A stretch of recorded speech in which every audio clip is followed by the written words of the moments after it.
Mbak Tutik matur nuwun. Nah, Kyai Le Anggun nganti kaya ngono. Jan nganti kaya golek kencana. Kyai nganti kaya sumber kencana. Ayo. Nabrak ya apa-apa. Enten bintang tamune Cak Julang nggih Bu nggih. Nah nggih kalian Mbak Lucy sesarengan. Ayo. Monggo Mas Julang katuran pinarak wonten pepanggungan. Ayo. Disupati, Ca. Ayo.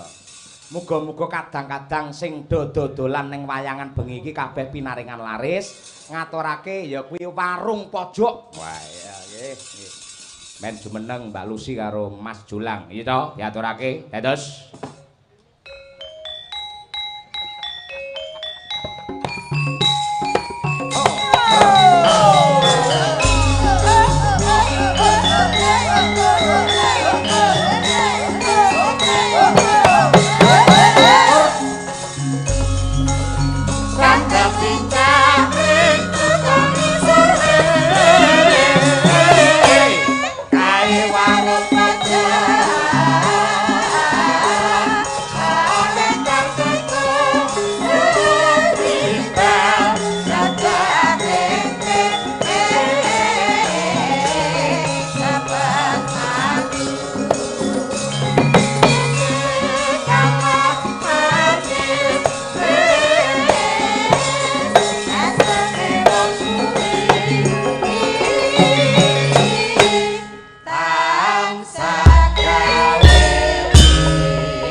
pinanggih melih Mbak Lucy.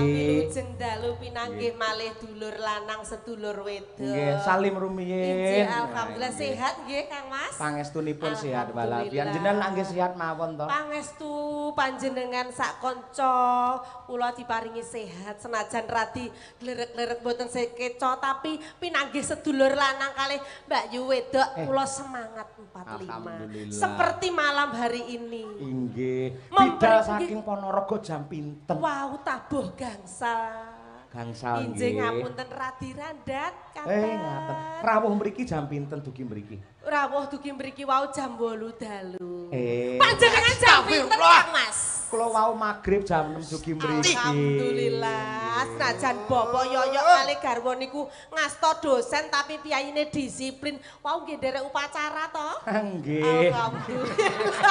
Alhamdulillah. Bisa sebagai contoh loh panjenengan kaya sapa to sing ora pirsa Mas Cahyo Kuntadi asmane Nguncoro menika keng garwa menika kanca berjuang dalem. Ngaten nggih. Wiwit taun pinten le berjuang kalih Bu Kesi? Wah, jaman riyen tasik bujangan kencling-kencling. Ngaten. Jaman riyen. Sumurmu gas iki lho. Oh nggih kesupen kula beto codot. Kesupen. Ngapunten nderek tetepangan nggih. Masa senajan to ala tanpa rupa kados mekaten nggih. Niki pelawak kondang. Ya aja ala tanpa rupa ngoten niku. Lah ya napa? Nyek ngoten niku. Ora apa-apa. Alah. Ngeten lho nun sewu. Jenengan lek ngelokke piyayi ngoten niku padha karo meremehkan Tuhan karena ini adalah ciptaan dari Tuhan. Mboten meremehkan Tuhan tapi kula wau mewakili penonton ngeten nyun sewu. Sing medal Pak Yoyok riyen dalange ganteng railok-lok putih kaya embuh. Bareng to niki medal sanding kula. Alah pelawake kaya oglek bur gas ku lho. Oglek bur gas. Lah iki apa sumur gas iki dienggo ngoglek. Berarti pasangane berarti pisan. Luar biasa. Sampean yo nderek anu karo nderek bagekne Pak Dalang. Endi mau dalange? Oh iki apa ndasku?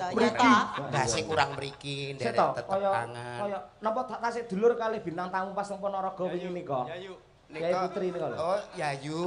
Yayu nika pun matek ketabrak Scoopy. Nggih. Insyaallah. Kula niki adike. Oh, adike. Nggih. Wong matur karo dalang tek kaya ayu-ayu dhewe terus ngenang ngene. Lho sing ape ngebur kono ku lho sapa? Piye to? Sampeyan ora pirsa to? Pak Dalang ki minangka presiden ning panggung iki. Ngerti. Awake dhewe kudu manut karo Bapak Dalang. Sopan santun kudu dingerteni senajan to Mas Yoyo iki masih muda. Kita tuh harus hormat seperti Bu Lurah juga begitu. Aja banding-bandingno karo Bu Lurah. Awakmu iki rumangsamu terus ayune ngungkuli Bu Lurah apa? Awakmu ki nek ora macak roh dhewe aku. Nyapa? Kowe rasa buka wadi ning kene, aja ngisini-sini aku. Ngene kemayu ngenang ngene aku ning gone Mbak. Loh, aku mah diarani kembar lho karo bulurah. Sapa sing ngarani? Lah nek sing ngarani kembar. Sing ngarani kembar ayo engko esuk do ning gone Mbak Lucy. Isu-isu Mbak Lucy engko wajah asline ra ketara. Piye? Ngoten niku. Ter ngangge daster ya. Nggih, ketara. Wong ayu ki ora iso ngungkuli kaya panjenengane bulurah. Ayumu ki wis alah entek. Bodine lho bulurah nalika ngendikan karo jumeneng bodine ngene. Kaya nawon kemit iki kaya nawon ndas ngene. Muntep gudhemu kuwi. Ya, lagi roh daleme wis. Aku jan Mas Yoyo. Pripun, Mbak Lucy? Kula iso mlungur ra iso mingkem-mingkem jenenge dalem kok apike kaya ngono. Mbak Alah, mingkeme. cagak kok gedine sak bokongku. Saka niku to. Jenenge saka ning kampung niku po. Alah iki rong bokongku rong tronton iki sampe gek iki unine ber Iki ya melu-melu kan. Rekake nggih melu-melu. Oh, bangun joglo ya? Bangun joglo. Napa? Ning bulurah iki cagake piro mbok hitung? 16. 16 Terus nggonamu piro cagake? 32. Sugih awakmu lho karo bulurah berarti ya. Lah nyolong pethek no iki. Masyaallah 3. Nyolong petek sugih. Aku ki nek kae ora perkara sugih. Cagake ya kaya bulurah gede-gede. Cagake kae ora kaya bulurah. Lah piye? Pring. Lah tak kene lawang ngarep mau masyaallah Mas Yoyo mlebet niku pun ukir-ukiran pintu sampai kamar juga pintu ukir-ukiran apa kandel-kandel ngono lha omah ngarep ya bek ukir-ukiran ya arep mlebu nek raimu aja mbok kono nenek isin aku iya to kae ngarep omah ora ukir-ukiran lah padha kae padha apane dibadhok rayap kok padha ngono kok sombonge ra ilok-ilok ngenyek aku ya ngono padha wae. Sik sampean prisa daleme bulurah lak gumun to. Gumun kula dereng ngertos masjidipun. Nuwun sewu menika langkung megah, langkung mewah, langkung indah. Lah pedomane bulurah piye carane? Masjid harus lebih indah daripada rumahnya pribadi. Napa tang untuk bulurah? Mergo ngerti ora? Ya napa? Bulurah kae wis percaya yang tergandung di Fatihah iya kana abudu wa iya kana nasta'in. Marang Gusti muja lan nyembah, marang Gusti nyuwun lan ndonga. Mulane bulurah sukses iku iso-iso kaya bulurah itu semangat ada Pak Utomo yang hebat. Mereka berdua untuk menuju ihdinas siratal mustaqim. Jalan yang lurus untuk semua warganya. Lek ngene iki jan beneh. Aku gumun julang lho. Kok iso ndalil panganane iwak kirek ndalil. Mangan iwak kirek kandhake wong kono wingi tak kei semangkok ya dientek. Lah ora ngerti jare tak takoni mentok-mentok ngono. Ha wis tak rasani to. Niki lho, iki apa to Dik Jolang? Niki nuwun sewu rica-rica kambing balap. Oh, enak padahal asu lho, Mbak. Lah aku diblocokne lho aku tenan. Lah tak pangan entuk 20 no. Kok enak ki asine apa to? Kambing balap. Kambing balap apa? Niku nuwun sewu asu Pak Dalang. Ya Allah, alhamdulillah kok enak. Mergo sampean muni sehat. nyun sewu nggih, nyun sewu sampean muni ngono kok ngendikane karo Pak Yoyok munine asu kok diparani ning aku nyapa? Areng ngelokne. Ora. Aja ngamukan. Wongku innallaha. Lah tapi ya tersinggung to aku wong jenengan ngendika karo Pak Yoyok muni aku iki nuwun sewu, Mbak. Aku iki nuwun sewu. Mataku kero. Oh, bae kancane gareng. Kaya jenengan iki ngendikane lho, pas iki lho. Rupane ning kene iki lho. Kurang dhuwur. Mata kira kok mbok kon panteng. Dadi nek umpamane Piyayi Putri iki nek ketok pasuryane apik, nadyan to mripatku ndiluk ning asline sing tak pirsani kan Giwang Bayu. Giwang nek jenengan sing agem iso gwedhi-gwedhi ning pantes. Giwang dito iki lho, Giwang iki. Oh, ndasku kurang munggah to. Iki dodo. Mulane Giwang kok nyemol. Ceng nggih. Yo ora. Rupane kok silit handang. Alah silit dandal. Wong rai ke nggo tandha mok iku lho si A, si B, si C. Rai nggo bedakno piyayine. Ning perkara wong lanang ki aja gengsi. Rai elek, rai ganteng. Manuke padha ae. Lho. Kok jurusane langsung tekan kono iki lho. Lah jenengan ngerti nika napa? Merpati to. Lah merpati mriki nek karo Solo sami mboten? Padha. Lah nek merpati mriki karo nggone Mbak Lucy Ponorogo sami mboten? Padha. Mulane wong urip iku aja lali sangkan parane. Lho, wong urip kudu parane kok rene iki lho. Bocah iki kak mau kok horor rek. Tak omong sangkan paran nek saka Gusti to munggah sangkan paran ngono. Lah Gusti apa langsung delodok dadi wong nek ra rono sik. Ngono Sing edan ora. Lho, nggih ta mboten. Nggih bener. Mulane aja do penasaran rono-rono iki padha ora ana sing Malang. Nggih. Lah Malang rene-rene Blitar ya. Sik to aku ki jelasno wong urip kudu eling lan waspada. Nah iki kok hari kemerdekaan 17 Agustus. Nah. Sing Mas Mbak Cangik mau ngendika ana Serikat Dagang Islam. Nalika tahun 16 Oktober tahun 1905 kuwi didirikan di Solo. Mulane berangkat kemudian menjadi Serikat Dagang Islam. Kemudian London rejek langsung gawe sing jenenge Divide et Impera. Perpecahan. Lho, masih ora kaya kamus ngene iki. Wow. Nek lek aku hormat tenan ngerti DVD barang kaya. Lho. Kula niku nek trima piyai iki sarjana Iki dosen kabeh lho. Dosen yo lah. Ngene iki sing menang dagelan nek dosen. Nyatane yoga dosen rawani ngadeg ngono. Lho, ditantang, disepelekke lho. Mulane karena kita jangan melihat penampilan, lihatlah hasil kinerjanya. Kena bulurah wis kadung ngendika lho. Iki nek aku kok umpama desaku kok lurahe kados bulurah ngene iki tak coblosi terus. Loh, sik kok coblos iki apa? Nalika nyalon niku lho kula pilih kula coblosi terus. Walah mesti matrasa. pundi ya pas suryane bulurah sing mesti langsung tak pilih. Lah nek model ngene iki dadi lurah, wo. Akeh rondo mesti. Lah kok iso? Bojone do dolan rono terus. Model ngene atuh. Ngenyek kowe ngenyek. Dolane ndi? Bojone Dolan rene. Akar alasane ngene ape jagong ring bulurah. Lah bulurahe mergo monggo. Lho, justru bulurah sing ngerti adab pasar, ngerti tatanan lho. Aja ngenyek lho karo wong wedok. Wong wedok senajan tok kasar, justru perempuan sing kasar lek muni tek itu tandanggane sengkut. Sing kandha Contoh bulurah. Sesuai ature Pak Dalang tadi. Persamaan gender, seorang perempuan bisa sederajat dengan seorang laki-laki. Contohnya bulurah gak kalah memimpin desa ngendi? Mojodelik menjadi desa yang sangat maju dan luar biasa. Ning wong lanang mending ora kalah, ayo. Wong lanang ya ora kalah. Mas yo bulurah iki hebat, Mas yo wong wedok iku pinter, iki nek ora ana restu karo sing kakung ora iso. Tur wong wedok iki nek kesel ape obate apa to? Sing nggawa obat iku sing kakung. Obat apa? Lho. Obat apa? Kae nek wis ana ing Panti Busana Palereman, kula sayah Bapak. Ya wis, ayo. Hubungannya karo obat apa? Yo gen relax. Kersane rileks yang sehari 24 jam kaya UGD mikirno kemakmurane rakyat. Dat endi mau lusi? Ya to. Koncone semene gedine karo. Wong urip iku apa-apa wae ya iku mau kudu kaya bulurah.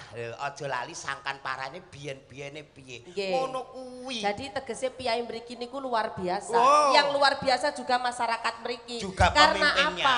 Pinter milih pimpinane seorang perempuan. Rata-rata wong wadon kuwi gemi, rata-rata wong wadon kuwi pinter ngecakne apa-apa. Iya tapi aja ngrawuk cangkem.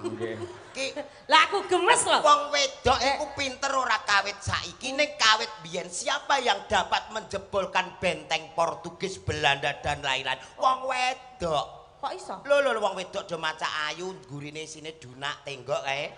Kangkung blonjoran ngisore granat. Lho, Zaman penjajah ya. Iya, wong lanang e granat ora iso mbledhos bedil sik. Mulane wong wedok iki ampuh saya mengakui. Iya. Tanpa ada pembimbing dari kaum lelaki atau bapak-bapak dan suami dan pemuda tidak akan menjadi ampuh. Mulane eling sangkan parane. Di balik wanita yang hebat ada suami yang luar biasa. Dadi Yo iki lho.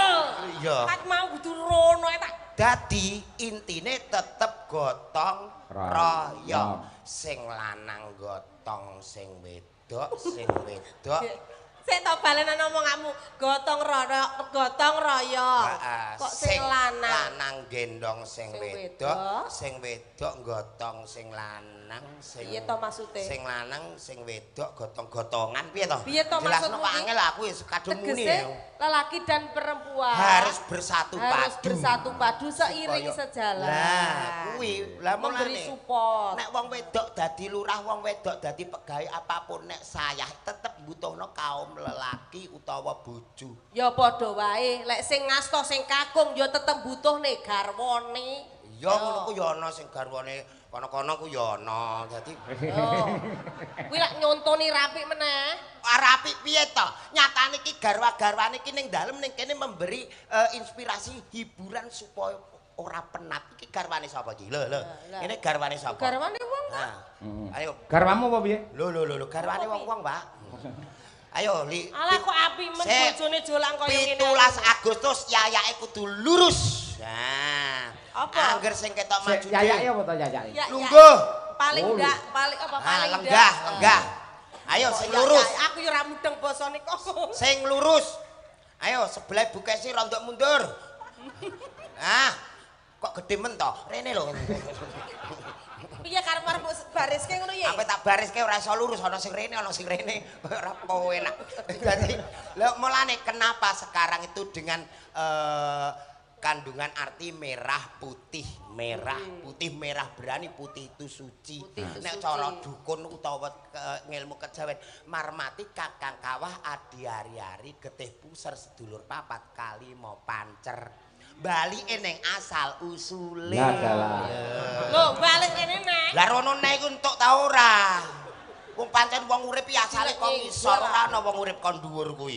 Wong urip ngono mesti dadak diduding ngono kuwi. Lho, ora asal. Oh, lah isin lah apa wis dimik cah papat nek isin. Kabene tekan diti. Wong kaya perawan gayane dandane. Lha njikok cemiti. Lah ngono ku ndak sing ape nyekel sapa? Langsung tulisi selawe nyekel ngono. Hei, kowe penghinaan murah men iso selawe lho. Lah pinten ta umume pinten? Yang jelas nih. Masa aku selawe. Sampeyan iki ini wanita lho. Nggih. Nur sewu, kula jenengan terlahir dari rahim seorang wanita. Kok iso ngregani ngono iso selawe lho. Lah, pinten to? Paling ora ya 17,5 lah. Jare malah saya murah. Ya dalange yo ketoke hobi. Pambene ora. Sik tak selani sik. Nggih, monggo-monggo. Niki, mangke Mbak Lucy kang nembang. Nah, sing jengleng iki Mas Julang. Oke. Siap. Pengirim dari warga masyarakat Mojodelik. Kirim salam buat Bu Kades Ibu Hajah Yuntik Rahayu. Semoga sukses selalu. Amin. Berkah, panjang umur, diberikan kelancaran usahanya. Diridhoi oleh Allah Subhanahu wa taala. Nyuwun tembang Caping Gunung. Oh, teng mriki niku fardhu ain. Apa kuwi? Wajib. Caping Gunung kuwi? Kok iso? Kok dalang utawa yoga ning kene ora iso caping gunung berarti belum senior. Mangsamu. Kene iki ape golek apa-apa komplit. Apa? Lho kene nek niat ora ana listrik ora susah piyayi kene. Obor gas pirang-pirang. Oh iya. Khusus awakmu kok bengi ra oleh kondur ya. Masak. Lah ngapa? Wong diweling karo Bu Lurah. Anu piye Bu? Liyane iki gak penting wis kondur gak ora. Ngendikan piye? Saka tresnane karo Mas Julang. Alah iya dah. Saka Ngendikane piye Bu Lurah mau? Sesuk wis do kondur pamit tak sangoni pisan Mbak Lucy wis lunas. Perkara Mas Julang kuwi spesial aja oleh kondur. Ngendikane Bu Lurah kene ya. Arti cemplungne ngono lho Mas. Wong kuwi ape muni nggo tumbale mbok ubet-ubetno iki. Tapi Bapak Dalang luar biasa. Saya berkali-kali sowan ke Bojonegoro dan Bojonegoro itu penonton wayang yang nambuan. Luar biasa, tepuk tangan untuk Piyai Bojonegoro. Wis gak tahu sepi lek bersama. Mbak Lucy muni nambuan, kono keplok-keplok takon ana nambuan niku apa? Lho ngerti lho Piyai kene cerdas lho. Lek nyatane nomor 1 se-Jawa Timur. Ya nyatane mbae sing kudungan ireng nambuan iki apa le? Tiwas keplok-keplok. Ya padha ae kowe nerae basa sing ngene-ngene mang Mbah Putri ya ora mudeng. Mbah Mudeng. Kuwi ya apa to le kaya tak aku kae. Kae wis lali kok. mau yo ngentekno. Sampai gunung Mbak Lucy jenengan sinembang sing jenggleng Kang Julang. Nggih. Pas iki. Nanti juga ada niki putra daerah. Nggih. Pun Dik asring derek-derek dalang pundi-pundi. Dik Jenita. Siap. Nggih. Sik tok. Lho, jenggleng. Ya dikasih jarak semono kecedeken ora. Nyun sewu kok iki wujude ki kaya ngene iki tapi kok birahine gedhe. Lah, Sumpah sing ning omah HP iki. Bojomu ndelok streaming lho. Oh, bojomu ndelok streaming lho. HP-ne pun gak kena nggo ndelok streaming, mau katut kekumbah. nyuwun sewu Mas Yoyo ora pirsa telek garwamu Cina. Ayu banget putih iki lho nggih gumun lho biyen oleh joleng apa mendem aku kok gelem bojone. Cina putih banget bojomu. Sik, kae mone kan ana cah bintu. Iya.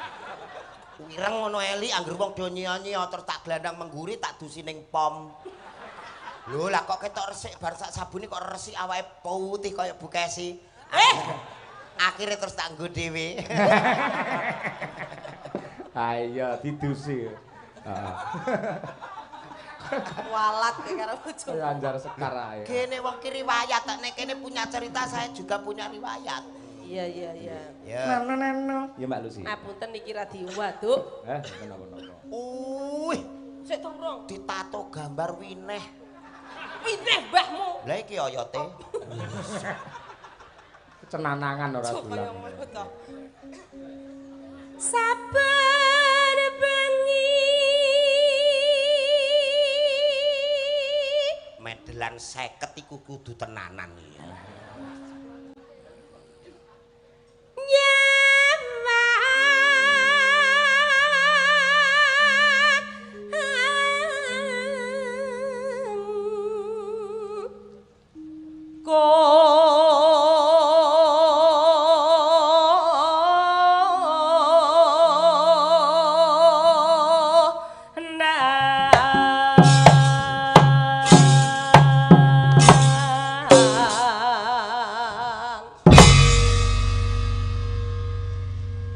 Piye jenglengane Mbak Lucy wi? Piye Mbak? Piye? Mboten krasa. Oh, kok ora krasa. Lah piye wong 5 bareng? Yo remuk ngawur ae ora. Ning ajake ancene dhek niku mboten ikhlas lek kalih kula niku. Ikhlas, aku sumpah. Aku wis ngerti seleramu dudu aku. Aku ku ikhlas sumpah lho. Lho, ora apa-apa lho lek pomo kowe diunek-unek ning kene iki sajake kat mau ki plegentuk-plegentuk pengen karo Birgita, pengen karo si gendok sing cilik kae kat mau lho duleki aku ae. Sing niki Sindene Pak Yoyo Ayu. ayu. Niki sekilo pinten to, Pak? Padake buah ya ora. Lah nek tak tuku kabeh ora entek, wong aku butuh mok sithik wae. Ora. Endi mau lho? Wah, keri. Hek. Ora pareng kuwi sing sinden petingane Pak Yoyo. Lek kuwi ngalih engko rubuh pangkune. Lho, sinden bakune Pak Yoyo ora pareng nggih jimat. Iki diajeng iki lek nyinden sing klasik-klasik ora pareng jumeneng. Oh, pantesan roh aku kok langsung kul wah kata wong sok. Lah terus kowe bangsane blas saitane lho Jin. Lah ngersane iki lho sing Tak iki. dudohi cahayu. Cahayu banget tak dudohi. Sing ndi? Iki mripate ya ora kira iki lek dhewe lho. Kok mesti ngokon aku dhewe. Gumun. Ayo Nduk, iki njajali lho sing urung tau dimik wong. Sik Wah, tok. kleru kowe. Sebagai seorang lelaki. Ngapusan. Engko diujak nek. Sebagai seorang lelaki ki piye carane perempuan ben tertarik karo sampean sing gentle ngono lho. Nah, dodone buka. Dodone buka aja mlengkung ngono. Buka. Nah, rada mendak. Mendak. Terus dicedhaki. Mendak neh. Nah, mendak siji, mendak loro, nyewu. Nah, Alah, kok malah kaya wong bancaki wong tinggal. Kene nok. Ini. Jumeneng. Hes. Yo ngalah nyawang iki kaya ndelok TV 15 in. Dalem Om Jolang. Aku mbiyen yo ngono kuwi lho. Alah, Zaman prawanku karo Bu Kesi. Ayu ngene. Ih, Awakmu yo lencir cilik. kuning. Lencir kuning kaya iki. Persis ayu ngene. Ayu. Telek. Om Jolang bagaimana Ora ati, kabarnya? Dek. jajal, itu semangat ora lek ngejeleng iki semangat ora. Ya. Iya. Beda ora karo njegleng Mbak Lucy. Ya, Nduk. Dari mana ini? Yen ngene lho. Yen. Alah rasa mbok wurui. Sedih. Ya. Sia-sia. Yen memajang ya. Kudu kemayu ngono Iso, ya Om Jarene ya. wong lanang kudu duweni sifat adil. Iya engko tak Aja adili. sia-sia karo bojo pertama. Oh iya. Bojo tuwa kuwi keloro-loro bibit kawite wong loro. Iya. Asal usule. Nah. Kudu tetep ditresnani. Eling. Aja rena. Nah, iki lho. Iki jenenge sinden abab naga ya. Nek ababku gimana Om Jolang? Awakmu aja nek kok abab ngentut ae api kok. Makasih Om Jolang. Entot ambene duren kok ya. Ayo Bir, ben marem Kang Jolang Bir. Yen memajang hamong karo janur kuning janur kuning Nduk. janur kuning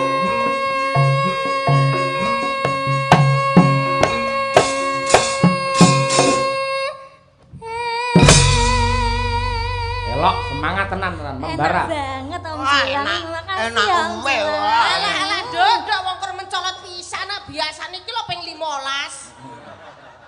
Karo aku. Wis Iso kono. gelem nek karo ping pisan. Kono ben sak omong-omonge nek jengleng awakmu iku kudu perlu ekstra tenanan, Tenanan. hati-hati. Soalnya bojono mi kudu Ah. diawet-awet ya Nek ta. jengleng awakmu memang kudu hati-hati lah kae ora. Rasa jegleng aku rene tak endrem. Ora ning sebagai seorang suami yo kudu adil. Ayo. Jegleng iki genti yang mbok sepuh sih. Ayo. Semangate beda apa ora? Nek kono ki gampang nek jengleng awakmu kudu hati-hati, kudu waspada mergone bojo nomor loro nek kae kolatar kowe masuk. Kaya apa ae sambung paralon mungkin iso. Maksude iki ketinggal ngono, ketinggal. Piyayine kan gedhe dhuwur maksude keng latar ngono. Oh kae Mbak Lucy. Ngono. Ngono kuwi jenenge ngenyek wong wadon. Ngenyek piye wong ki lho. Lah kuwi kok latar wis masuk ngono kuwi. Padha karo lek wis tuwek ra penak. Ngene. Jelasno mongamu tak lelep nek teko lumbangan kowe kok. Wah, nek model ngene ndas iki ya mlebu, Nduk. Waduh. Kudune ndas iki Padha kok. ae aku ndek bojo kowe tak pakakne wedhus. Ngerti wedhus apa ora? Roh, Wedhus lanang. nyapa? Pengen roh modele.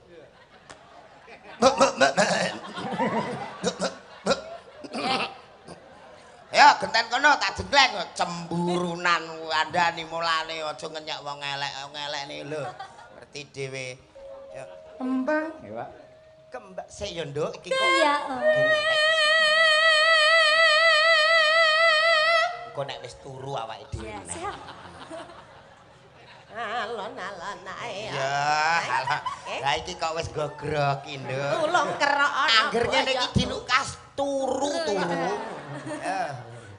Aja sia-sia. Ora wong asal usule kok kono kok. Engko jam 2 terno aku ya, Mak. Iya, piye dipateni? Ning jedhe. Ngono kuwi mare nyontoni gak apik karo bapak-bapak. Lampune Jono. dipateni nek ape tindak supaya ngirit setrum. Jelasno. Nah, oh. Sik. Ya.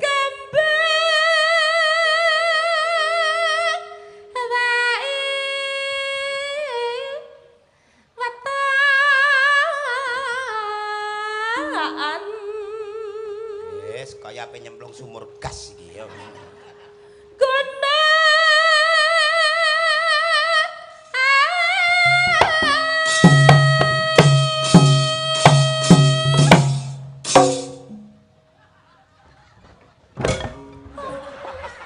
Aja banter. Alah, Kudu nguyuh. Iki wis tak omongi to. Angger-angger wong-wong wis ka omah iki wis tak omongi kudu rangkepan. Kok iso blubrak kabeh mang piye to, Pak? Pirang-pirang. Aja ngisen-ngisen kene Oh, kono. alah. Ki mau mangan apa to ambune solar iki. Wong ra hati-hati. Terontok kabeh gek wis panen pisan. Aduh. Gemes aku wong ra hati-hati. Piyai putri ki hati-hati. Mbak Nom lho sak semburu Mbak Nom. Oh, Iya, iya. kita nanti berdansa ya. Iya, Pak. Alah. Aku ki nek ape wayah kene awakmu berdoa wae. Tulung kerono. Engko kerokan ora usah nganggo duit, nganggo untuku wis rantas lho. Iya. Ya lho.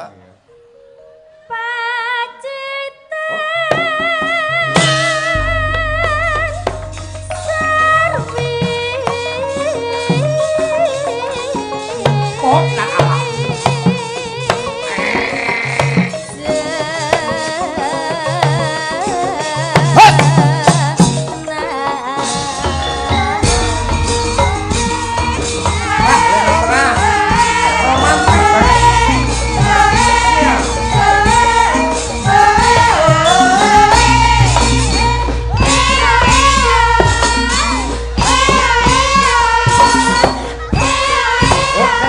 Benatin saiki genti karo kae. Dansa, yuk. Tak tak tung tak ndung tak. 3 4, yuk.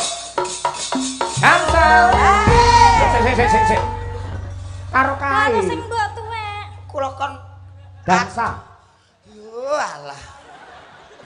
Ora sak dansane lek ora gelem. Dongakno aku muga-muga kuat yo. Iya. Nggih, Mas. Ayo. Alah sik. Ngono neh angger-angger. Nelak-nelak ae. Sabar. Padane mlebu pucuk tuwek mencret.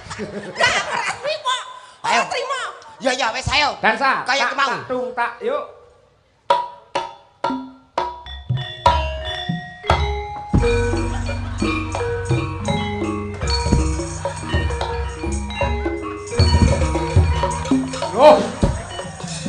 Oh, sing kono ikhlas.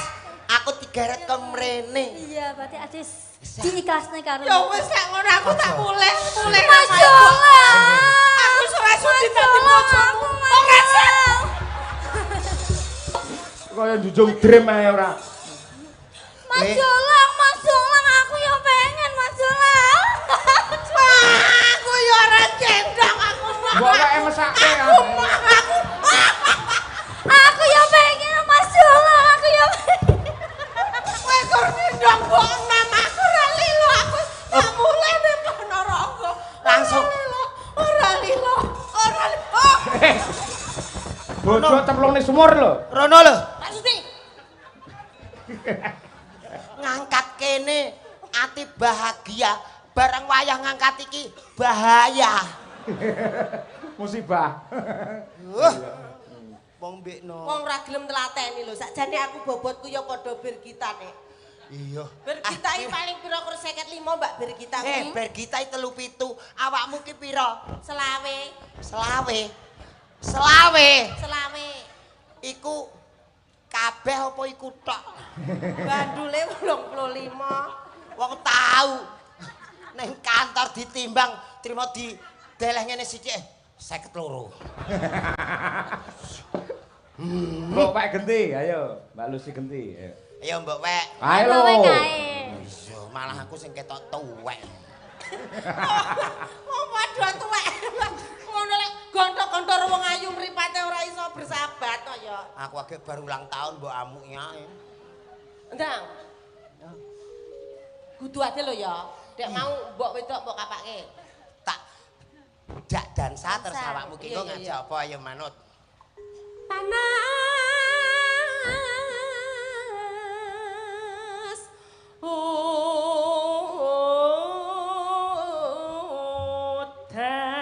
Udan. Heh. Dosen lho. Waduh. Sopo? Lho, wong panas udan ora ditabuhi kok malah don ningali. Ning carane sampean ngendikake ya ora kaya ngono kuwi. Piye? Kok pentilang-pentiling nyuwun sewu Kang Mas. Oh. Panjenengan tabuhi. Kurang. Lah piye? Nuwun sewu Kang Mas panjenengan tabuhi. Carane piye? Ngate panas udan ning tak gentu jreng dang tak gentu jreng aja lali paham. sangan parane dang tak gentu jreng Ngono gampangnya kaya ngono. Paham. Iya. Ya, Mbak.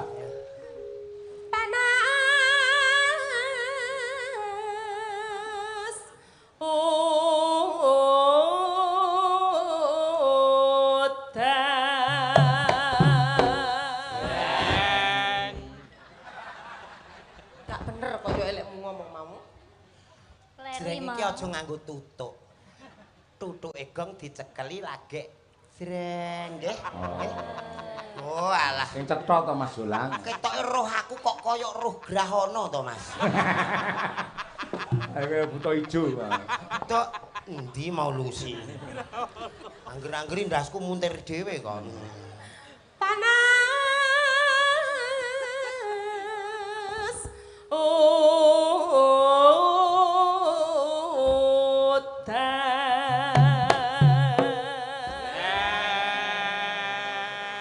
Koyoke enek dendam pribadi Pak Dik karo Priyan. Iki nek ora dijelasno sing tenanan, yoga-yoga ketok ora patek konsen. Dang tak gentung tutuke cekeli. Jreng langsung ditelendas. Tok. Kuwi anarkis lek kuwi. Ora nesu lek kuwi. Dagelan ki mboten parang jugetan nggih. Biasane lek dagelan gampang mutungan kuwi stroke. Jenenge dagelan iki ya wong. Ya duwe mangkel, ya duwe ngapura, ya duwe semangat, kadang ya duwe kesel. Lah wong ndang tak gentuk iki gamelan sejarah lho. Waduh. Sejarah kawit biyen sapa to sing kagungan, sing tumbas ki sapa? Rak mau wis ngerti to. Dituthuk ndang tak gentung.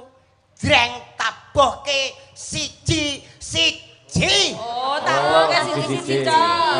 Ngono angel men. Ya Pak Lusi. Angel men to. Sak nada. Panas.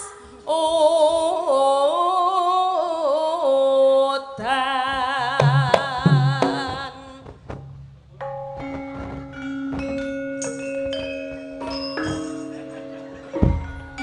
Sik. Lah, Sik Mas. kok Nuwun kleru sewu. terus Mas aku. Nuwun sewu. Sampeyan iki nabuh dagelan tak goleki bocah dicolong gendruwo. Lah jare kon siji-siji wis siji-siji lho iki Siji-siji ketibane iki maksude pentunge iki siji-siji, tutuke siji-siji bareng jreng. Jajal iki gendere, nadane sak pira? Hayalah sholat. Wong iki nduk nada wis kuwi lho. Sok Kuwi nang lek guyu sampe histeris lho. Sajake kok yo. ye, kowe pengen meteng. Kok langsungan ya. Ha nek umpamane ngono listrik pateni kan dadi peteng to. Wong sak donya listrik mati ora bingung ming piyayi kene tok.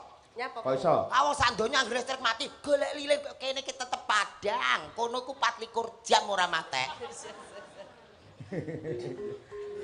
Panas sodan. Asik. Rasa pengingisan. Sik to gak ngono sing genah kok nek ngabani cacah gak mudeng lho engko. Angger wis ngene iki nadane jenengan pas, sing nabuh ya pas. Mulane kodene ngene. Panas sodan. Odan panas aling-aling. Capek. Gunung.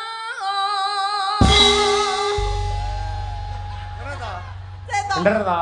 Kompak to? Bener, Sa. Caca koyo duwe dendam pribadi karo Pian iku. Ngene, Bro. Coba koreksi diri kamu. Coba. Nek wis ketoke dewegah mulya. Age mulya, wong besmu kontake tak gawa. Ayo mulya. Wong Kuwi rene sing ngejak aku nimbali bulura sing Nah, ndung iya. awakmu ora. yoga-yoga ini memang luar biasa. Nggih. Delok sing ngendang aduh. Hei, iki piye bluro lho iki, aja aneh lho. Ape mbloro, ape jepon, ape jiken sak piturute kae ya wong. Oh iya. Tapi iki dosen lho ning gone isi Surakarta iki. Dosen lho masamu aku pira kono S pira? S1, S2. S2. Aku S6. Lah, Apa seneng akeh men? apa? SD 1 2 3 4 5 6. Kono S1. Iki nek ketok S pilek iki. Jajal Birgita mesti apik lek iki lek. Ah, nek iki lho manis, Mas. Latihan. Nadyan wadon Jineman ding. sarta Swara suling timun sigarane. Masuk langgan saking gunung.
Dengaran ngelem. Lho nggih, niki sik kasunyatan. Oh. Hidup itu kalau kita hidupnya di dunia panggung sandiwara, tapi di kehidupan benar, kehidupan asli kita jangan sampai bersandiwara. Wah, nggih. Matur nuwun Pak Tarsan. Kan padha majune kan padha. Lho niki nek wong-wong kae sing ngehit gigi kelinci kurang jos. Oh, gigi kelinci kurang jos. Mulane niki tak gawe gigi singa. Ayo, raja. Yuk. Sakar bisa nyala.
Terima kasih. Luar biasa. Nuwun sewu Mak Jange. Mbok bilih kepareng monggo nika Bu Lurah kersane diaturi mriki kangge berkahipun lan diderekke sedaya pamong mbok bilih tesih kepareng lenggah Bu Camat ugi. Oh nggih, malah berdua malan. Oh ngaten. Bu Lurah kalian Bu Camat sosok wanita yang mampu mengayomi desa dan kecamatan Gayam. Niki kapurih. Monggo Bu Lurah. Bu Camatnya juga perempuan. Oh, Bu Camat ya, Bu Camat. Luar biasa, mohon izin Ibu Camat, Ibu Lurah. Oh, mboten napa-napa. Berarti kantun Bu Lurah karo Pak Tomo. Pak Tomo kali Bu Lurah. Bilih kersa ana ing penggalih diderekke pamong-pamong monggo. Monggo Bu Lurah benarak mriki kali Pak Utomo. Yo, duduk. Iki kok guyone diteruske bakdo Bu Lurah. Gen dinggo intermezzo monggo Pak Lurah Bu Lurah. Monggo Pak Tomo Bu Lurah ugi para pamong mbok bilih lega nderekaken. Monggo. Monggo. Monggo Bapak.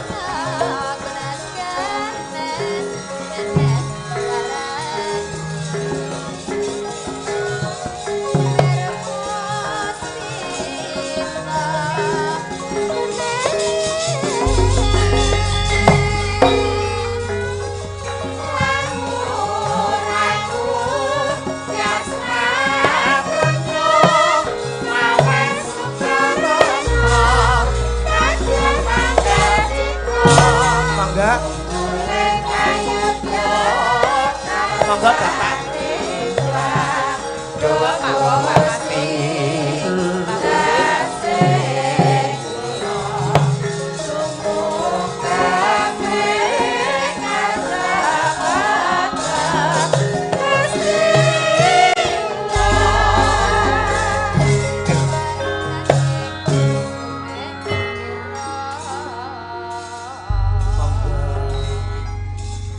Monggo sedaya. Ancen piyayi mriki niku wis sami-sami budaya monggo Bapak niki kapurih nderekaken Bu Lurah. Bu Lurah kalih Pak Lurah lagi dalu Bapak. Lah yang lain. Kandhane kaya resepsionis saun. Monggo. Aku ki seneng ngaturi. Monggo Bu Lurah. Diaturke seneng aku Bu Lurah iki sarwa pantes ngendi-ngendi mesti ngasta tas. Loh, wis mulai. Berwibawa iki yo Ketoke rada paham. Berbagai macam tanggung jawab yang anu kan teng tas sedaya to. Nggih nyuwun pangapunten dekne niku lagi napa apal sanget niki mboten tepang to, Bu. Kan copat pasar mriku lho. Nggih, setore teng mriki, Bu. Kula setore terbukasi. Ayo. Monggo. Kok muter setore mriki terus perputaran ekonomi, Bu. Ngapunten nyuwun berkahipun panjenengan kangge kula sak kanca dalah sedaya warga. Nggih, matur suwun sangat Ki Dalang Cahya Kuntadi serta Mbak Lucy Brahman. Pengen apa to kok Brahman? Niku. Nggih amargi gedhi punuke Bu. Gedhi punuke ya ndemenanos. Tapi ayu kok. Ayu niki punuke gedhi terus ngarep guri alah mbah pokoke ngoten niku pokoke. Lah nek anu Pak Jolang niku. Nggih anu kula pripun. Buke iki nek ngendika. Maksudnya tegese jenenge kok Jolang apa? Jolang niku napa? Nuwun sewu Jolang nika putra saking Ki Ageng Pemanah nggih Hanyakrawati Pangeran Jolang menika kula. Waduh. Dhuwur. Mboten Bu jenengan diapusi. Jenengan lak ngasta tas to. Niki genah Mbak Lucy. Lha niku sintes Jolang niki. Lho piye to? Kotak amal. Lah niki wae. Kene kok putraku jenenge Raden Rangsang. Waduh. Nggih. Monggo diderekaken sinten kemawon lho jeneng kok lenggah kok kaya aku ki ya lawak lempong abdine to. Intine matur suwun sanget jenengan satu tim sing luar biasa niku 17 hari dalam butuh dalang kok pas nepati panjenenganipun Pak Cahyo. Pak Cahyo Kuntadi kok pas kosong di Kula tanggal nggih, Kula nggih, Bu. Oh, ngoten. Kula nggih. Kula anu Pak Dalang ini. Nggih, tapi kula nggih ndelane mriko-mriko tak tolaki kabeh. Oh, ngoten. Berarti ditolaki kabeh to Kula mriki. tolak wong kono ming takon tok kok. Lho sampean sing ngaturi sapa lek Pak Dalang kan ibu to. Aku yo ibu kali Pak Lurah. Lah sampean sapa sing nelpon? Mudin. Pak Mudin mesti enten teng mriki. Awe Pak Mudin wis ngato. Nah, Pak Mudin wis ngato ciduk ya penggo ngedusi aku. Nggih, alhamdulillah niki napa nggih serba kebetulan dalam waktu 17 hari rapat dengan Karang Taruna menentukan hari beserta kegiatan terus Pak Dalangnya kok alhamdulillah sesuai. Luar biasa lho. Kadose niku Napa kira-kira tanggal 17 niki sing longgar mung kula tok paling dalang-dalang nika. Pilihan iki pilihan lho, pilihan. memang ngersakne panjenengan. Wah, nggih sembah nuwun, Bu. Nggih. Sembah nuwun nggih. Dadi kados dalem kalih pemerintah desa niki tinggal menjalankan sampun ditata kalih sing nggih urip. Nggih leres. Alhamdulillah. Dalam waktu yang sangat singkat tapi spektakuler luar biasa, penonton membludak malam hari ini. Nggih, Atus pundi alhamdulillah. penggalihe panitia remen. Rasane nano-nano. Kandhani. Enek manis, enek bahagia, enek terharu, wis pokoke Pedes barang. campur nggih, aduk. nggih, Nek nggih. pedes mboten wonten. Oh, mboten wonten. Nika kanggo aneka rasa. Ibu wonten pamundutan menapa dalu niku? Dalu iki kalih kanca-kanca nyuwun lagu apa? Napa nggih? Lah jenengan napa niku diwakili kalih ibu-ibu tim masak iki wau. Oh nggih, niku mawon sing masak mawon sing paham judul. Nggih. Kula Niki tim masak saking Bu Lurah. oh nggih. Masaken podang kuning, gubuk asmara, Oh, peteling. nggih niku mawon. Nggih. Kula sing nyukani bonus mawon. Walah, masalah kok repot-repot enak Pak Lurah. Ngono ki kok aja ngisi-ngisi nek. Aku ning kene engko nek sing urung beres gen ora mandap. Pak Pak Carik mau ngersakne duet ayang-ayang. Ya ora apa-apa, Pak Carik kok ya dituruti. Pak Carik sik muda lho. Nggih. Ya. Ancen ngene iki. Lah sampean ning kono nyapa? Lho, lah kok sing urung beres medhun. Lah kok kapakne sampean kono? Lho kok ya jenenge piyayi mandap ya kudu disalami. Salami. Salaman tok lho nggih, Mas Lho, Bolang. ala ngoten niku pun. Demi Allah lho nggih. Nggih, wong ngoten niku pun paham kok. Matur suwun sangat Pak Dalang. Nggih, Bu Nggih, Lurah, nggih, nggih matur Pak Utama matur nuwun. Monggo. Nggih. Ancen ngene iki kudu bersatu, kita teguh, bercerai, kita runtuh. Nggih, nggih. Kok dadak nganggo ngeten lho, Pak. Masalah. Ji, sembah nuwun Pak Copet, Lurah. copet bae. Pak Lurah nggih. Pak Carik dawuh badhe duet kali sinden wau. Ayo, wis ora apa-apa. Oh, nggih, monggo kula pilih nih ingkang pundi pun. Monggo lho Pak Carik. Cantik-cantik Nggih. sedaya, Pak. Nggih. Monggo niki nggih saged angop kok, monggo. Sing niki to. Oh, garwane sinten ta Pak kula suwe? Wong Bu Camat. Oh, Bu Camat. Halalah. Sama terus kondur lho. Ah ngene iku cerai ngono. Sing putri kon kondur sik. Iku kancaku Facebook iku. Nggih. Pundi Pak Carik mboten kersa? Anu Pak Carik Pak Carik tampil duet kali siapa gendok niki putra daerah. putra Nggih. daerah. Dek sinten asmane Dek Jenita. Jenita. Ini Jenita. adalah sumbangan dari teman-teman WMC yang dipandegani Yes. oleh Mas Karno. Wah, Nggih, nah, nggih, nggih. Matur Iya, nuwun Mas Karno, WMC. Cek. Nggih. Ya, Nduk. Ya, Putra Jen. daerah diketinggalke riyen nggih. Nggih, no. Gendut Nggih, no. Jenita. Nggih, nggih. Ya, Nggih, Pak, kaya apa? Nggih. sepoti monggo, mboten nggih, monggo. Modele pasrah Kok ngono. pasrah Nggih. lho. Lah yoga iki Biasane yo gak ngono lho. Aku ku lho ngerti yoga ngendi-ngendi ku ora kaya nek yogane Mas Cahya Kuntadi. Piyayine ketok semeringah bangga tur gembira. Oh, masih energi gitu. Iya, sapa sing mengaras-arasen ora ana ketoke udah mau saksok ngono ta. Iki ketoke besuh tenan sing ngendangi Mas yo meneng tapi lho. Nggih, nggih.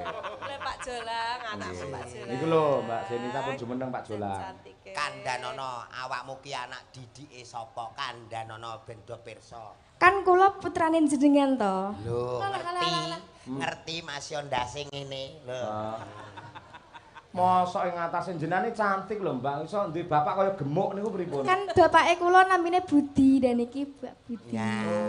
kanca seperjuangan. Bapakmu jenenge Budi iki Buluk. Iya. Nesu. Pilihan Nduk apa Nduk antarane podang kuning apa gubuk asmara? Podang kuning, Mbak. Podang kuning. Nggih. Ya, nggih. Putra daerah.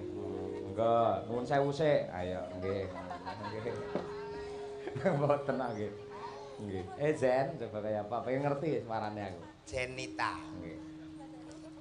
Nadyan wujud temung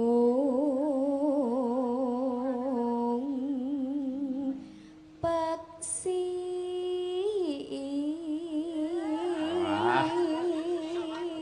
Kok eneh. Iki kok kaya adine Tuti. Jenenge cengkok jeglong ngene iki lho.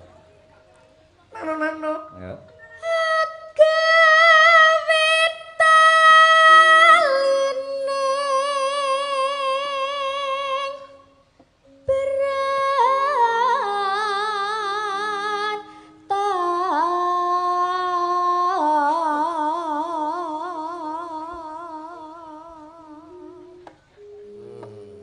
Alon-alon. Halus manis termerak hati.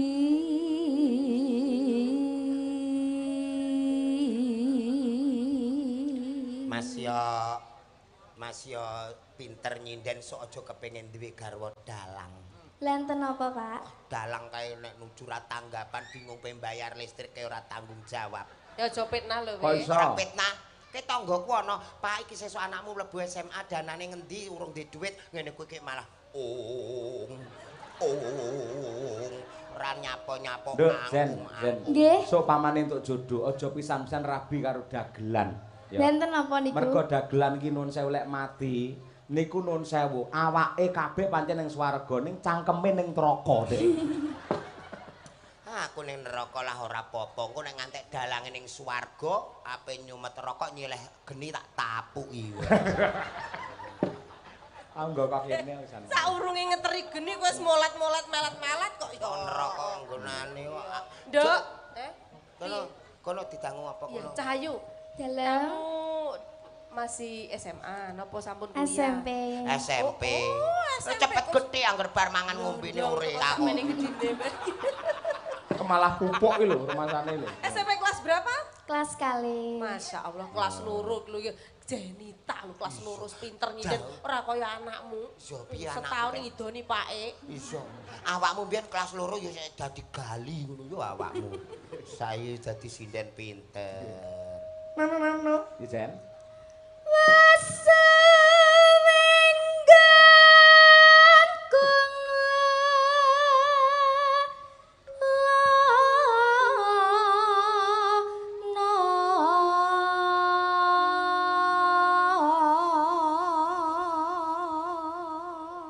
Sing pinter nduk, ilmu angele yen durung ketemu tapi nek wis ketemu iso dadi pepadange urip dalane rejeki. Amin. Goleki Golek isi podang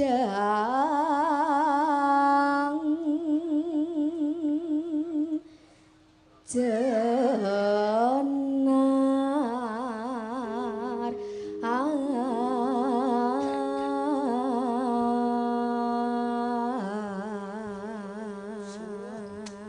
Nyorong hati-hati banget iki. tenan. Hati-hati. Dadi A I U E artikulasinya kalimat itu tenan. Jelas. Niki wah ibumu kayak ayu lho nduk ibumu. Dan jenengan apa ngertos? Aku mau ketemu ibumu, kula ibuke Jenita, terus sing siji kula bapake Jenita, ibumu ayune mbok kok bapakmu biasa to, Nduk. Duh, kok ngece to, Pak? Ayo, Ya Allah. Ya ora maksude biasa serawung dadi salaman ki yo antak. Yo ngalah wong urip bangun. Tiba bunga hatiku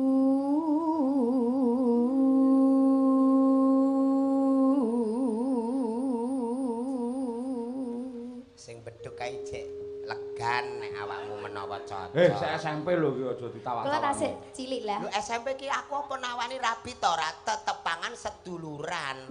Kok jek legan. Lah ki seduluran ambek sing ngendang wo. Pawon burak-burak lho. Kok akraben to karo Jenita? Ki piye? Iya sing kirang ki ya jek cilik. Iku ora cilik terai lahire ketiga kok Mas.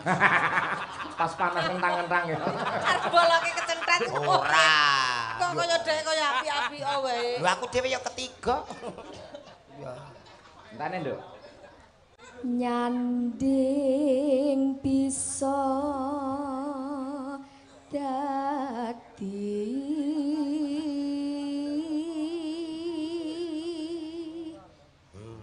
tombo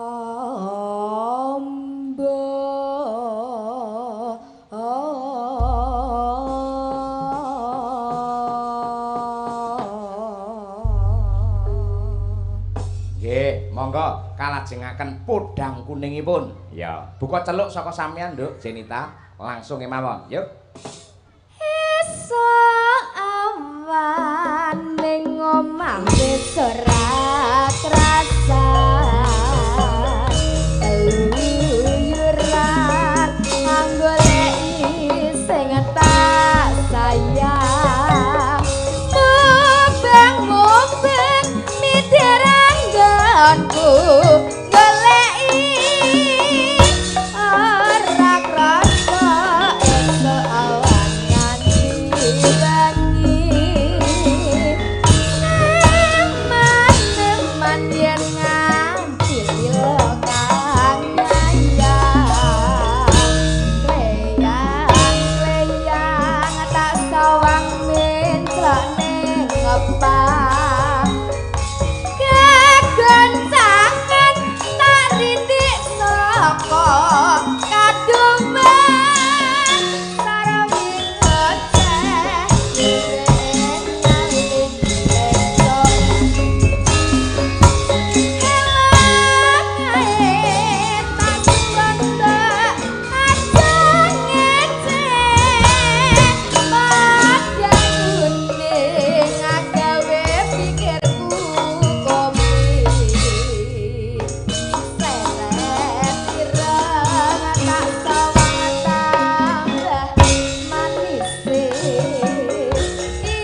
ngandung